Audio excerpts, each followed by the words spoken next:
Narendra Modi বদলালেন profile ছবি।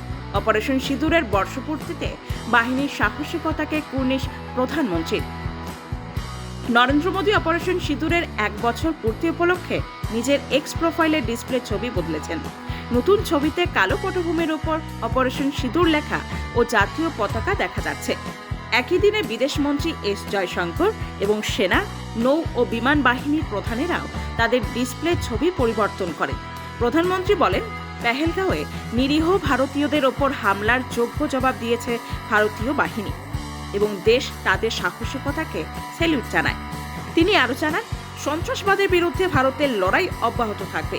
ভারতীয় বিমান বাহিনীও একটি ভিডিও প্রকাশ করে, যেখানে পাকিস্তান অধিকৃত কাশ্মীরে সন্ত্রাসী ঘাঁটিতে অভিযানের দৃশ্য তুলে ধরা হয়।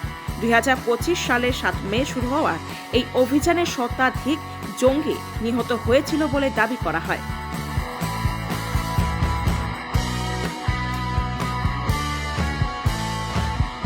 ব্যুরো রিপোর্ট, উত্তরে কথা।